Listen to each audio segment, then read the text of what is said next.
Hola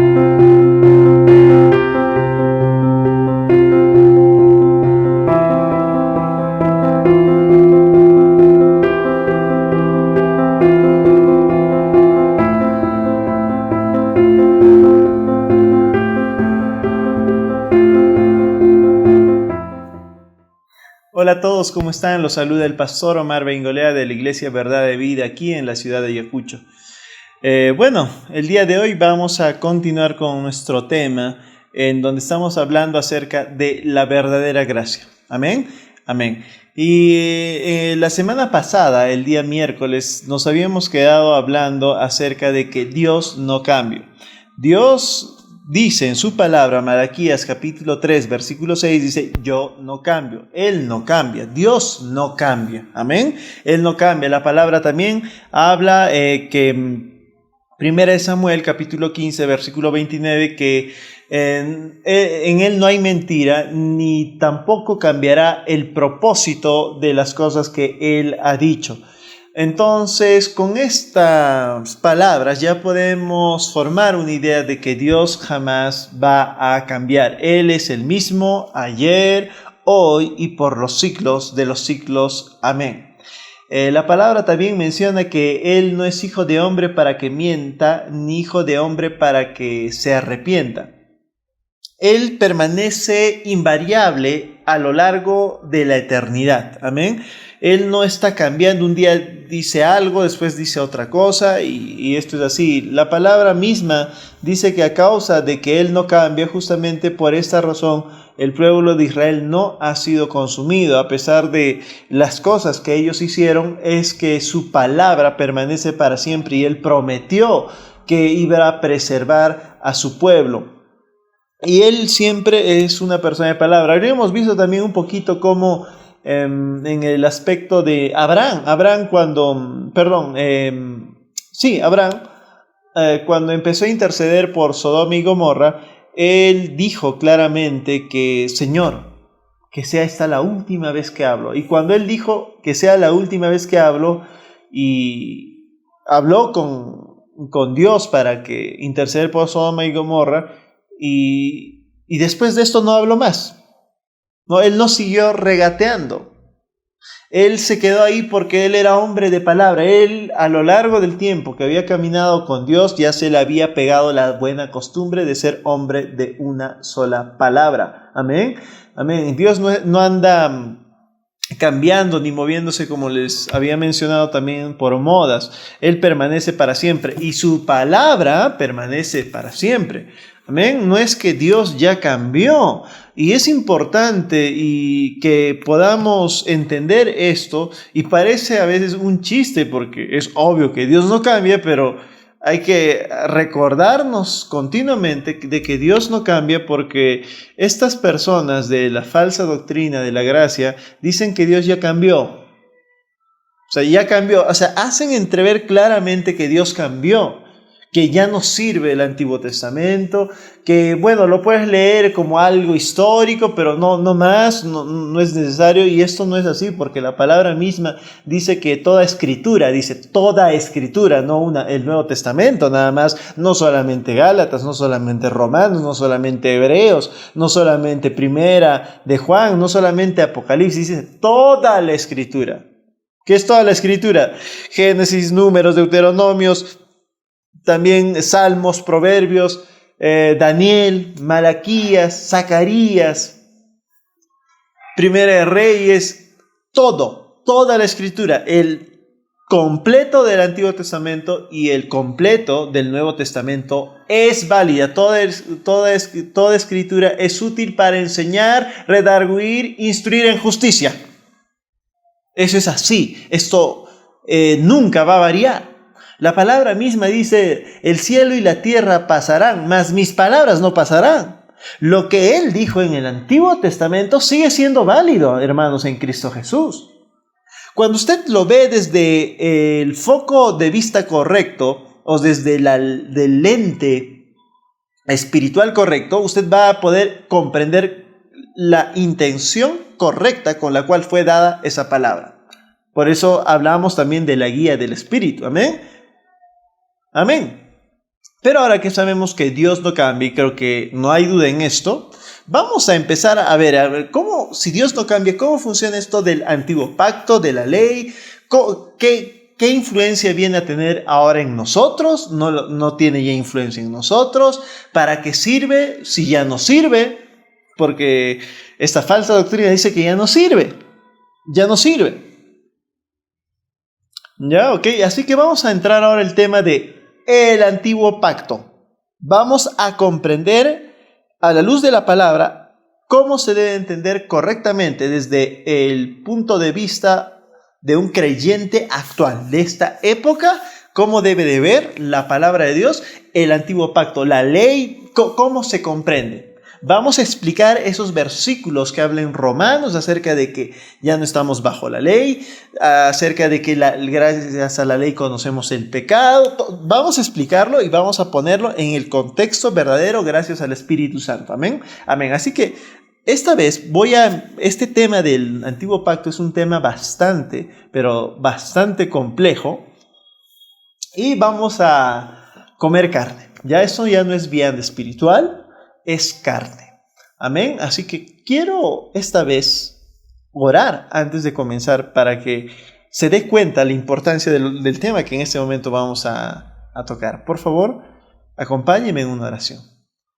Padre Santo, en el nombre de Cristo Jesús de Nazaret, por el poder tuyo, por la autoridad que tenemos en Cristo Jesús, por el derecho que nosotros tenemos por Cristo Jesús, por la santidad la cual Cristo Jesús dejó en nuestros corazones, nosotros pedimos la ayuda del Espíritu Santo que está en nosotros. Y Espíritu Santo, somos conscientes que tú estás en nosotros y nos has de revelar el día de hoy tu escritura, tu palabra, aquellas que permanecieron tal vez ocultas por mucho tiempo. Pero tú, Espíritu Santo, eres el gran ayudador, eres el verdadero interpretador. En el nombre de Cristo Jesús de Nazaret.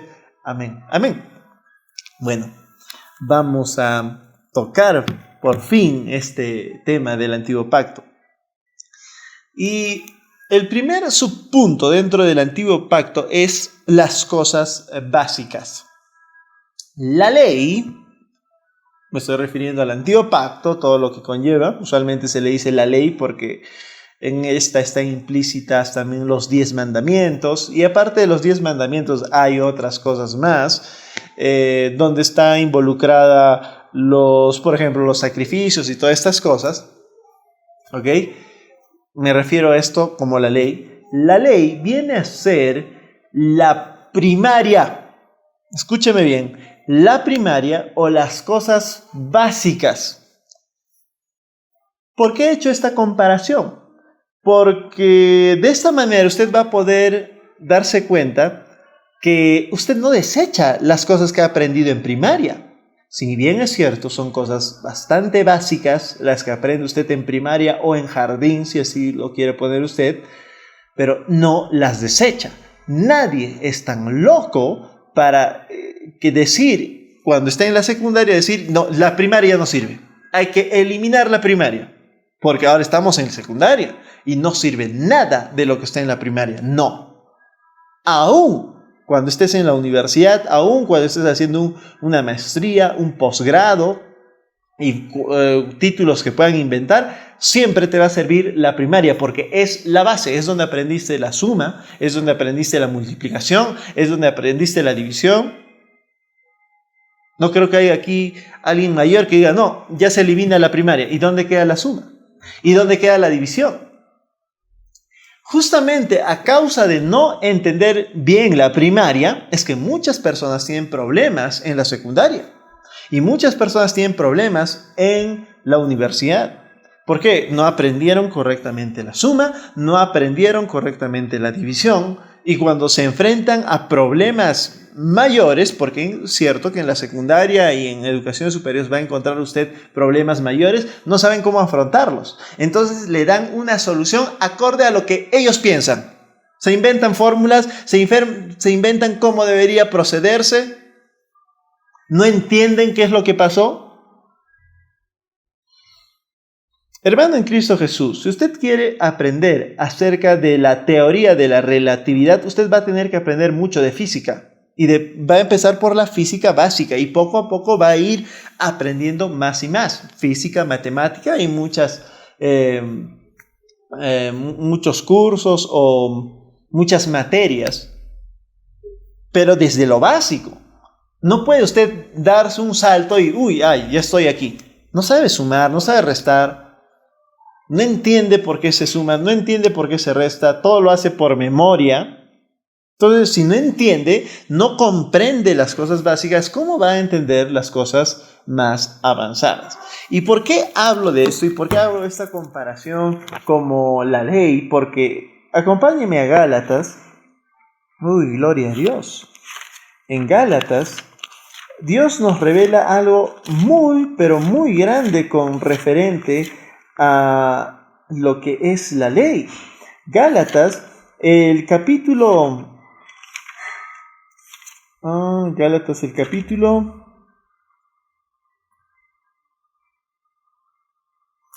Perdón.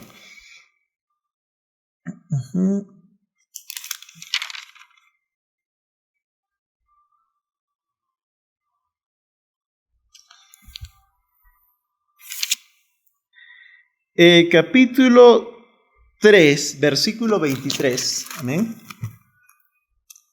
Gálatas, el capítulo 3, el versículo 23. Vamos a leer desde el 23 al 25. La palabra de Dios dice: pero antes que viniese la fe, estábamos confinados bajo la ley, encerrados para aquella fe que iba a ser revelada. Está hablando del futuro. De manera que la ley ha sido nuestro ¿qué? Ayo. Nuestro ayo para llevarnos a Cristo a fin de que fuésemos justificados por la fe.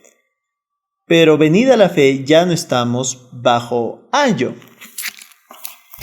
Hermanos en Cristo Jesús, en esta escritura el Señor está afirmando y está poniendo en perspectiva al cristiano y está diciéndole que la ley era el ayo. ¿Y qué cosa es el ayo?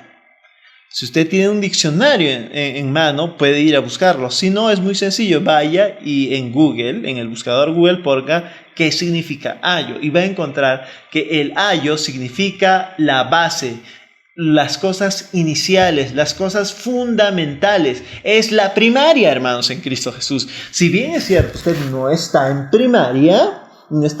primaria, pero el ayo sigue sirviendo. ¿Por qué? Porque ha venido a ser nuestras cosas iniciales. Cuando usted parte por este punto, va a ver la perspectiva correcta en la cual siempre debe ser vista la ley, como el ayo, como las cosas fundamentales que nos llevan a Cristo Jesús, no como una maldición. Y acá estoy diciendo esto porque estas personas que hablan de una falsa gracia pareciesen como si hablasen de una maldición. Y yo escuché con estos oídos como una de estas personas decía que como ellos no creen, después les voy a explicar exactamente, no creen en que el rapto vaya a ocurrir, sino que ya ocurrió en los años 70, entonces Satanás ya estaba amarrado. Yo no sé quién está ahora atentando a la gente, ¿no? Y uno le pregunta, ¿quién tiene tentado al hombre? ¿Quién lo hace caer? Es la ley, dicen. La ley es ahora el que hace el trabajo de Satanás. Imagínense, o sea, ya desde ahí suena ridículo, pero ahí lo aceptan.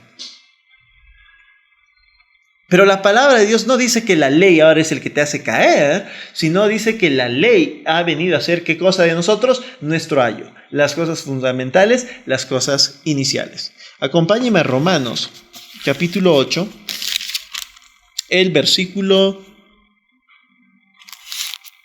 3. Dice la palabra de Dios: porque lo que era imposible para la ley, por cuanto era débil por la carne, Dios, enviando a su Hijo en semejanza de carne de pecado, y a causa del pecado, condenó al pecado en la carne para que la justicia de la ley se cumpliese en nosotros. No está desechando la ley, ya que uno se puede dar cuenta, pero que la justicia de la ley se cumpliese en nosotros, que no andamos conforme a la carne, sino conforme al Espíritu. Y en este versículo vemos que, si bien es cierto, ya no estamos bajo la ley y que era dado en el antiguo pacto, la palabra dice que hay algo que se cumplió y que se puso dentro de nuestros corazones, que es la ley misma. Entonces, si está cumplido en Cristo Jesús, como dice en el versículo 4, ¿no? Para que la justicia de la ley se cumpliese en nosotros. La justicia de la ley, no está diciendo la maldad de la ley, la justicia de la ley. ¿Qué cosa tiene la ley? Justicia. Y vamos a ver ese punto exactamente cómo debe ser tomado, porque la Escritura también dice, hay doctores de la ley, pero que usan mal la ley, y esos no son los verdaderos. Pero si usted usa bien la ley, eso dice la palabra de Dios, es correcto. Entonces hay un correcto entendimiento de la ley y hay una correcta utilización de la ley y hay una incorrecta enseñanza de la ley y hay una incorrecta utilización de la ley. Y es que estas personas, como les digo, dicen que la ley es mala. Pero acá dice que es nuestro ayo, es más, que se ha cumplido en nuestro corazón. Y habla como el firmamento o las bases acá en Romanos capítulo 8, da a entender esas cosas. Y se confirma obviamente con Gálatas capítulo 3, versículo 23. Hermanos en Cristo Jesús, la ley es como el ayo. Pongámonos eso en mente. Es lo primero que usted debe ponerse en mente. Leyendo la palabra de Dios va a darse cuenta que es realmente las cosas iniciales. Y yo les voy a dar acá un secretito que le va a ayudar mucho en la meditación bíblica en su hogar. Y es el hecho de que miles de cristianos no entienden muchas cosas, ¿ok? No entienden por qué ocurren muchos problemas, no entienden acerca de muchos temas. Y una de las razones principales y fundamentales es el desconocimiento del antiguo pacto. ¿Por qué? Porque como es el ayo, hay cosas que han sido dichas y explicadas punto por punto en el ayo, ¿ok? Que ya no se explican en el Nuevo Testamento. ¿Por qué razón? Porque no tendría sentido si ya lo expliqué. Y esto es muy lógico, hermanos en Cristo. Es como que usted está en primaria, en secundaria, y usted está ahí, le van a enseñar, no sé, trigonometría, y le dice a usted, sume. Y usted dice, profesor, ¿qué cosa es una suma? Como que no sabe, está decir, sume los dos números. Y le va a tener que explicar. No es ridículo. Le va a decir, hoy vuelve a primaria. ¿Por qué? Porque es el ayo. Hermanos en Cristo Jesús, como dice la palabra, mi pueblo perece por falta de conocimiento. No sabemos cómo movernos, no sabemos muchas veces entender el por qué ocurren las cosas, justamente por no conocer el ayo, lo fundamental. Y hay cosas, por ejemplo, para terminar, el noviazgo. La palabra de Dios no habla mucho en el Antiguo Testamento acerca del noviazgo, pero en el Antiguo Testamento es específico. Y el Nuevo Testamento solamente lo menciona y lo dice, utilizando el Antiguo Testamento. ¿Por qué? Porque, como quien dice, vaya usted, lea el Antiguo Testamento, tome la base y muévase de acuerdo a eso. Amén. Amén. Bueno, hemos terminado. Vamos a continuar la siguiente semana. Estamos hablando, no se olvide de este tema muy importante, de la verdadera gracia. También no se olvide, por favor, de visitarnos en la página web de la iglesia. Estamos en verdadevida.org. También estamos en el Facebook de la iglesia. Usted ponga Verdad de Vida, Iglesia Verdad de Vida, y va a encontrar ahí los videos dominicales que estamos publicando todos los domingos en directo. También estamos en YouTube, donde se están justamente guardando el grueso de estas enseñanzas, pero usted también lo puede ver a través de la página web. Amén. Amén. Bueno, eso es todo. Y me despido recordándoles que Jesús es la palabra de Dios. Amén.